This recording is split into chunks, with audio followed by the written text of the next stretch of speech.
If you have a true scary story, consider sending it my way by going to astheravendreams.com and clicking the button to do so. Also, quick warning, Story 4 does have a content warning associated with it, so just a heads up.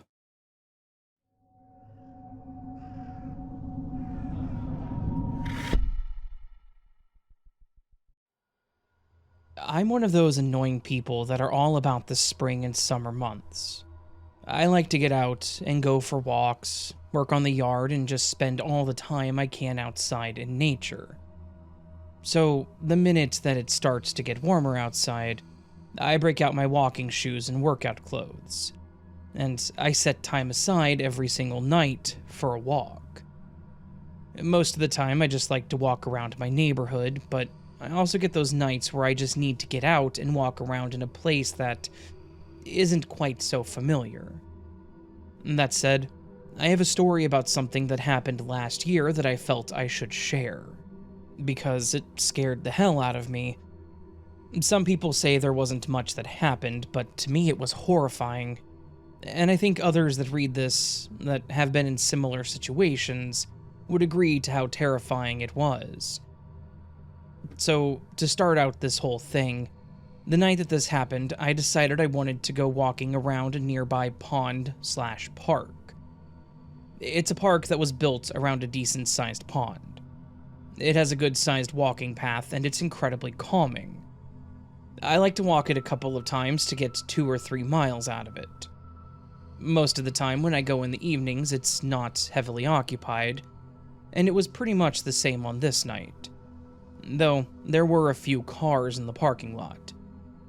I guess another important point is that the parking lot is near the start of the loop, and there are some lights around it, so it's not like it's too creepy to be in at night. At this point, I was almost done with my first lap of the loop, which meant I was coming up on the parking lot. As I was about to pass it, I noticed an older beat-up pickup truck pull in and park in a spot near the entrance of the lot.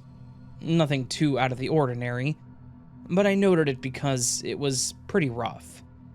It stood out more than anything because of how battered it was. I walked past the parking lot as I normally would, when I saw the doors open to the truck as I passed it. At the time, I didn't think it was too far-fetched. They were getting out and the timing was just perfect for me to pass as they exited. The door squeaking open did catch my attention, and I glanced over to see the 2 guys getting out of the truck, both wearing fairly practical street clothing, dark shirts and jeans. When they looked at me and I accidentally made eye contact, one of them lifted a hand in a friendly wave. I reciprocated because why not, and that was that. After a few moments of me walking past the lot, I heard them talking and getting on the path, and while I couldn't quite make out what they were saying, I did hear one part of it specifically that made me stiffen a bit. One of the men said, "I don't know, dude. I bet she could take you." Now, again, this could have been nothing at the time. Just 2 guys ogling and fantasizing to each other about a passing woman, which is creepy, yes, but also not uncommon. I tried to ignore it and just picked up my pace a slight bit, thinking I could put the distance between us and that would be enough. This is where things got scary for me. As I sped up, I had managed to step on something on the trail. I don't know if it was a rock or a walnut or something like that, but it was hard and it made me stumble. I didn't fall or anything, but I stumbled and had to catch myself. As soon as this happened, I heard the same guy from earlier say, "Yo, now's your chance. I bet you could grab her." Followed by the sound of someone starting to jog on the trail. Obviously, I looked back to see one of the men starting to run in my direction, which made me realize that the comment wasn't a joke. This guy's intent was to grab me. As in, take me. I immediately took off into a full sprint. I had one thing going in my favor in this case. I was wearing clothes made for running, and he was wearing blue jeans, which definitely made him slower. I kept up my fastest pace possible, glancing back to see if he was still chasing, which he had been. After running on the trail, I got to a part of the park where it veers off in 2 directions. One way was the rest of the running path, and the other was a children's playground area. I was thankfully far enough away that I was able to turn around toward the playground and try to throw them off. I don't know why that was my decision, but it was what my brain told me to do. I ran towards the playground, climbed up the steps to the higher part where one of those tube slides are, and I crouched down waiting for them to pass. I stayed there for several moments just steadying my breath and pushing away the adrenaline so that I could hear what was going on. Eventually, I heard the thumping steps on the path, followed by a man breathing heavily, and then a second set of steps followed by the other man laughing. He joked about how I was fast, and then made another comment that freaked me out. Man, if you want to bag one, you gotta choose one that's slower than you. You can't go for the fitness chicks. They always get away. That sentence was horrifying in and of itself. They always get away? How many times had this other guy, quote-unquote, tried to bag one, in his words? Worse yet, how many times had he been successful? I stayed there for a while and peered out after a few moments had passed, making sure that they had walked away. They had walked back towards the parking lot, so I pulled out my phone and called the police. I told them that I had just been chased in the park by two men, described them and the truck, and mentioned that they had made comments about potentially kidnapping me. I know I probably sounded crazy, but the dispatcher took me seriously, for which I was very grateful. I stayed on the phone with her until the officers arrived. They walked up the trail toward me and told me that I could come out and that it was them. They talked to me about the whole thing. I described the men, the truck, told them what they'd said, and the officer definitely looked disturbed by it. They walked me back to the parking lot towards my car so I could leave without issue, and they told me they would keep an eye out for the truck. That was pretty much it. I'm guessing they never found the guys because they never called or anything, but I also haven't seen the truck or those guys again, thankfully, and I hope that I never do meet them again.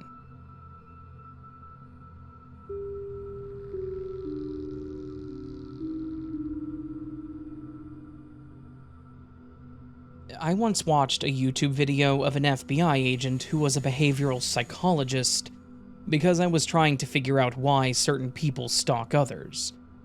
We had experienced a creepy scenario. A guy my sister had merely worked around called her many years after last working with her, and it had been 5 or even more years since she'd seen him. He explained that he would like to take her to dinner, saying that he'd lost his wife, and she told him that she would think about it. Her coworkers wanted to encourage her and egged her on, so eventually she caved, despite her better judgment. He seemed to be polite, and they had a very nice time, and after several times seeing one another, he started playing termite bopper games, acting like there was something wrong when there wasn't. She doesn't suffer fools, and said, "Okay, let's forget it, that's fine." After this, he drove by her home, a far distance indeed, and one morning when I'd been attending to something at her home for her, saw him on the new security equipment that he drove up and rang the front doorbell, when he knew she would never answer if unannounced. Plus, she was working extra that morning at her job. I then saw him move to her back door and try it, and because I was inside, I heard the knob jiggle as I was watching the video. He glanced all around to see if anyone had noticed him first. I wondered if it had been open, would he have searched her home? Planted a camera or a transmitter to listen in? Would he have waited there and then scared her to death or attacked her? I shot out of the garage, locking the steel door of entry into her kitchen, and waited for him to round the corner to where I stood. He realized I was there but thought that it was her and called out her name, saying hello, seeing my reflection in the glass of my car's windshield, I suppose. I said no, it was me, and he kept asking questions. Where she was, why she would be at work, as if he highly doubted it, if she was seeing someone else, to which I replied yes. He then challenged me, asking the person's name. As if it wasn't creepy enough, he kept gazing into the open garage to the entrance to the kitchen that I'd locked. It had been several years back and he wouldn't drop it. Then, 5 years after, I got a call at 3:30 a.m. I was at another location entirely, but 10 minutes away. I answered and he asked if I thought she was possibly at her computer right then. I told him no, that she had to get up for work at 5 and that he knew this as well. It was absurd. I told him that she leaves the computer in that room light on routinely. I even worried that he may be standing right in front of that window and could have done, well, anything. Regardless of how long passes, he seems to resurface again in time, and as the psychologist on the program noted, it feels like yesterday to stalkers when it may be 15 years. There have been 4 to 5 incidents, calls, voicemails, emails, and a letter, and she has repeated simply stating that she is not interested. You just can't underestimate some people's offbeat perceptions of reality and how it affects them to make them feel justified to bother the hell out of someone else. And it is a very creepy behavior.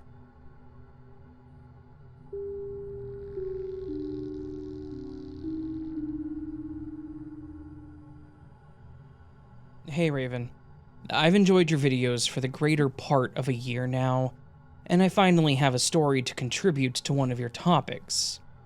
This is about an ex of mine who I've been in some rather frightening/intimidating situations with, but this is not necessarily one of those times. I was 24 when this happened. He's 9 years older than me. Definitely old enough to know better, but then again, so was I. It happened on Easter the year after we broke up. He had already had a different girlfriend for a year, and she was treating him the exact same way he had been treating me. It drove him bonkers. So, eventually he hit me back up, and we were talking here and there while they were broken up. It was a decision that I regret, and thankfully a decision that I won't ever feel tempted to make again. After realizing that I was a fallback, I stopped seeking conversation with him and wouldn't take him up on his offer to see me. Easter came, I knew he spent the holiday alone, and I knew that family-centered holidays are some of his favorites, because he's passionate about his family. So I had said Happy Easter, and when he replied to me, he was very drunk. He called me and kept trying to keep me on the phone, and I kept telling him that I couldn't talk because I was busy. By nighttime, he had stopped contacting me for a few hours, and then suddenly told me he wanted to see me, way more intoxicated by this time. I told him no, and he told me he was going to come to my house to see me, which I told him not to do because, well, duh. My parents know how he treated me, and he was honestly just not welcome at this house. He told me he was on his way in an Uber, and I didn't actually believe him. But eventually I got the call that he was here. I was scared because he just showed up at my parents' door at 11 p.m., and we've had physical issues in the past while he was this intoxicated. Once he saw the fear in my eyes, he tried to guilt-trip me into spending time with him, and he looked like a lost puppy, which now is laughable.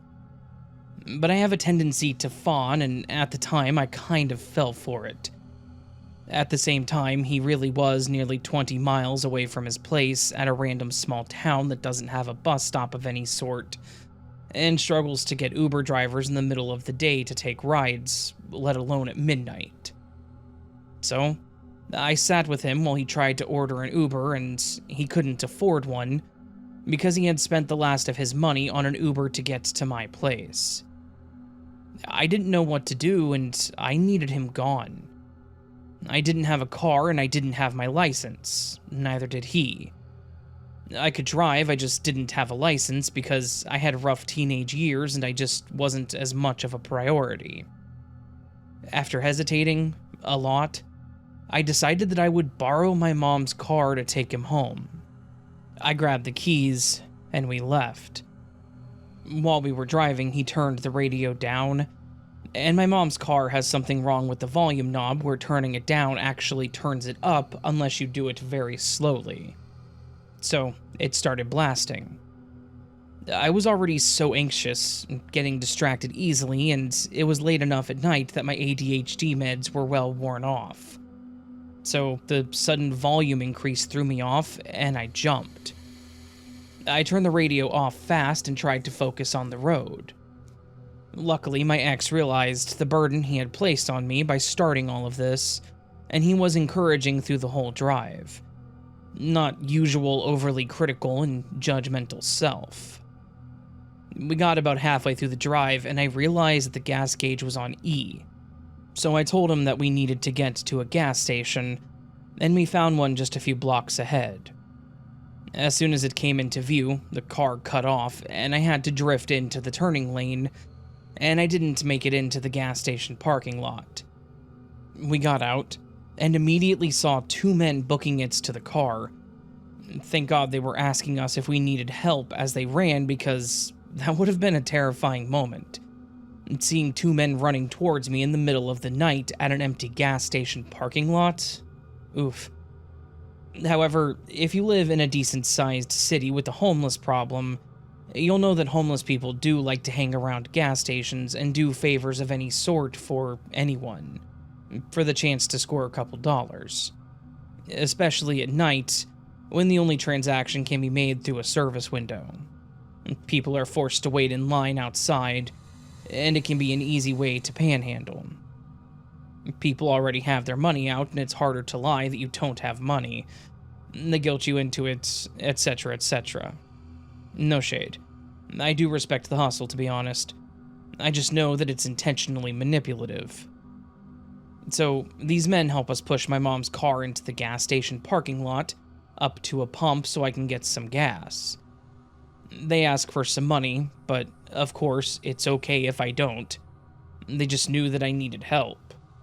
Which was true and untrue at the same time. I give them some change out of my mom's console, because the $5 in cash that I had was going into the tank.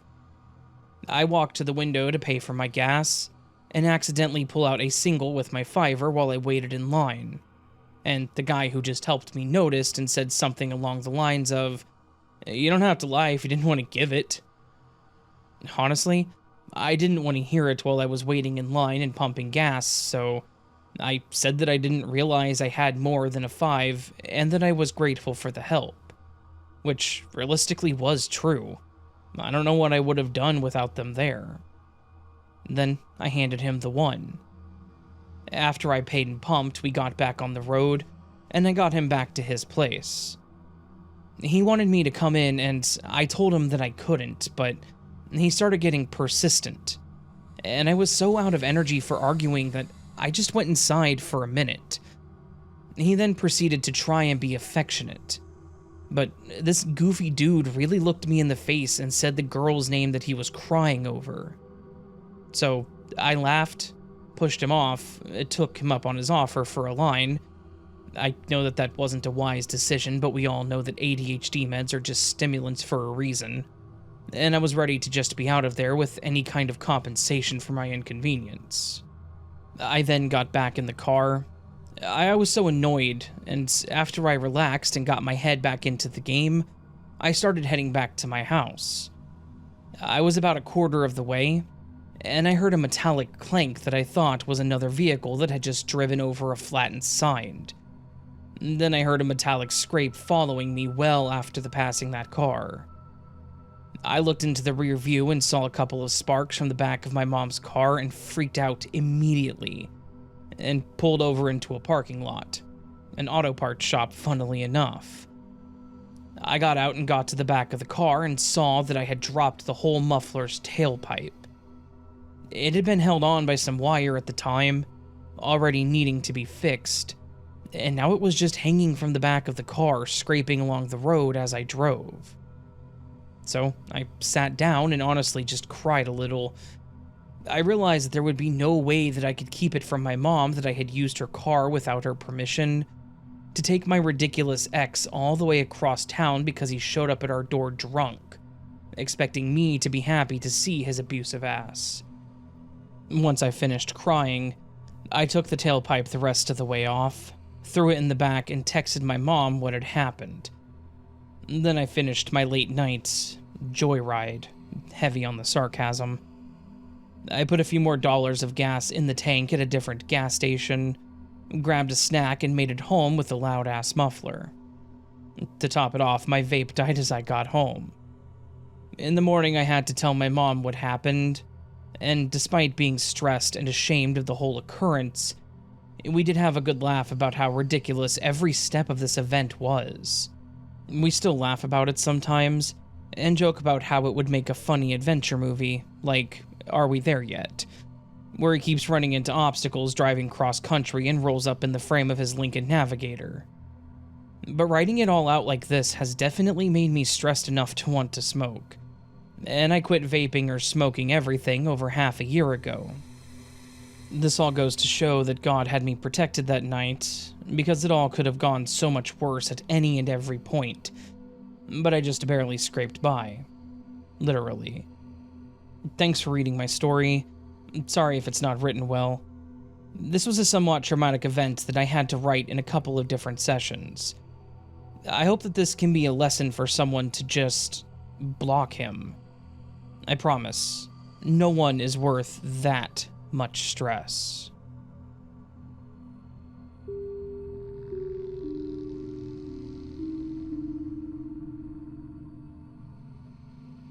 Hey Raven. I heard the recent coworker stories, and one of them reminded me of a guy that I worked with a long time ago, and his unfortunate and tragic fate. Upfront trigger warning, and there's no easy way to say it, and I understand if you don't use it because of this, but it involves the tragic deaths of 2 children.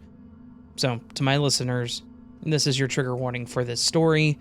This does contain some very deep subject matter.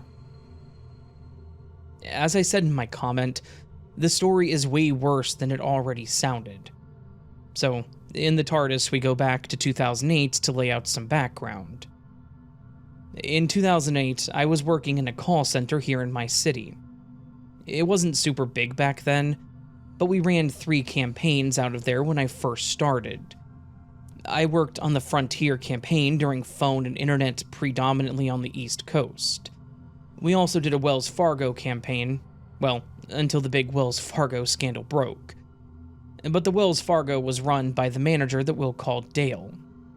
He was an older fellow, very prim and professional, but approachable. When Wells Fargo stopped running with us, their whole team was absorbed by the Frontier campaign, and Dale got promoted to the front office. I worked there about a year and I left for what seemed a better opportunity, and that didn't pan out, and I got a different job for a while when one day, out of the blue, Dale calls me and convinces me to come back. After that, he and I were pretty tight for the next year until I left for good. My cousin had also worked at the same place for quite a while after I left, and one day, about 2 years after I had left, he and I were hanging out, smoking, and playing video games, when out of the nowhere he was like, "So did you hear about Dale?" I told him no and asked what he was talking about. He pulls out his laptop and shows me a news story that left me pretty stunned. So, Dale and his wife had split up, and it was a messy divorce/custody situation, with her threatening to keep his kids from him altogether. Well, one weekend during a court-sanctioned visitation, where his 2 sons got to spend a weekend with him, things really spiraled, when his soon-to-be ex came to pick up the boys. The prospect of losing his whole family had made him snap, and it turned into a hostage situation that went on for several hours.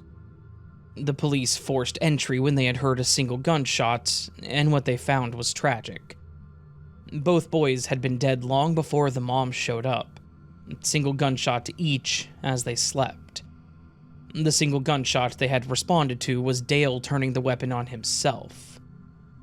I would have never have pegged him as that type of guy, but When you get into those intimate family matters, I guess anyone can be pushed past their limits to do unspeakable and unforgivable things like this. DTA and CYOA. Don't trust anyone, and cover your own ass. Much love, Raven.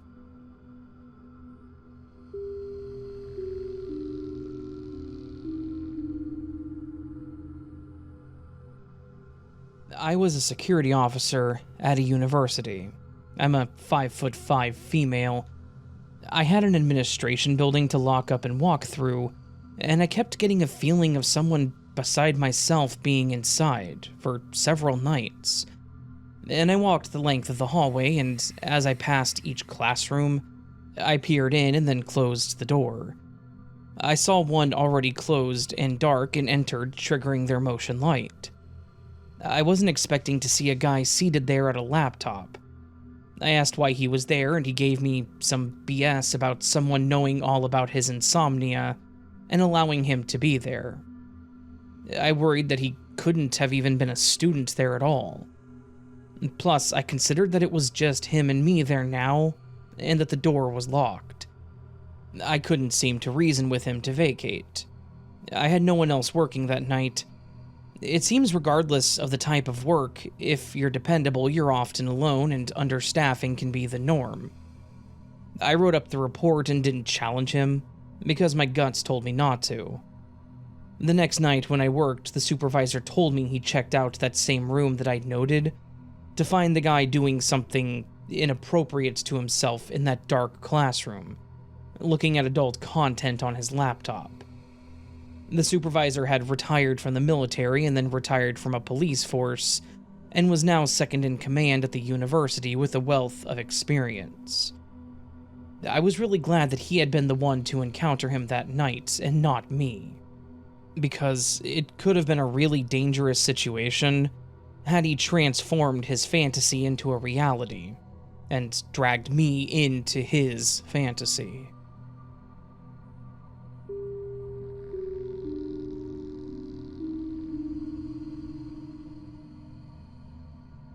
Meter readers for gas and electric check neighborhood house meters monthly and then move on to the next house with no time to spare. One day I felt someone looking at me and looked out the kitchen window to see a guy who didn't look professional at all, standing right in my yard looking past me into our sunroom.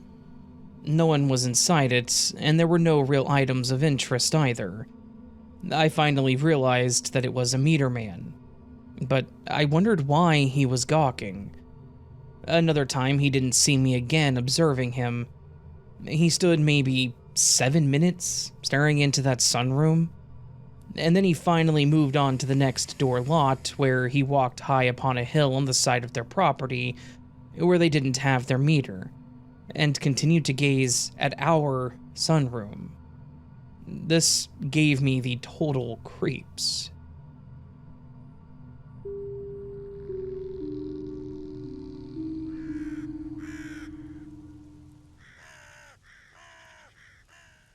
So that, my friends, was a collection of stranger, stalker, and creepy encounter stories. Yes, it's a longer title than what I give it, but that's what it actually is. Collection of stories where people are just terrible.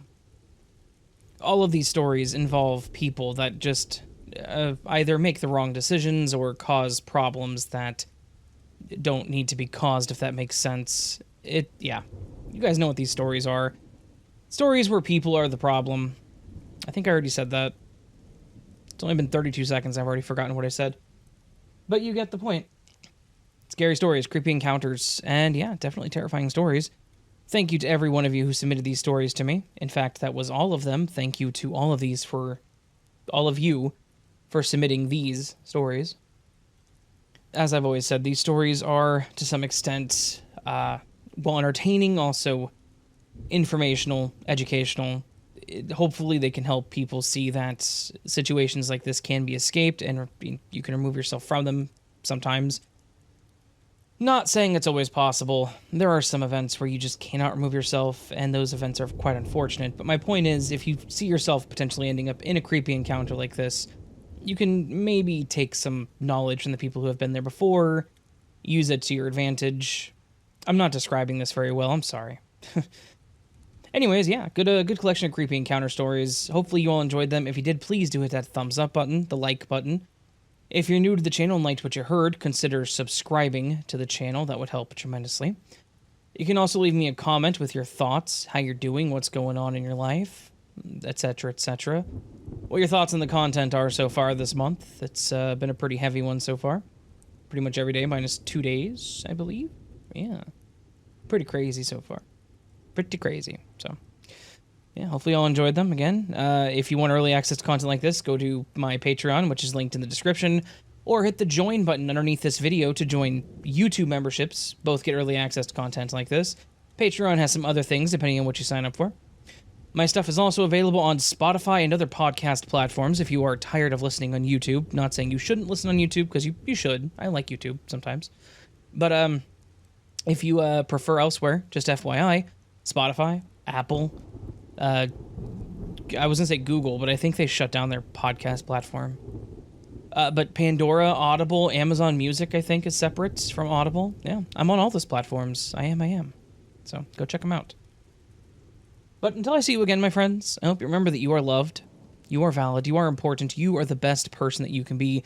Don't forget it, and don't let anyone tell you otherwise. And until I see you again, my friends, much love, and as always, sleep well.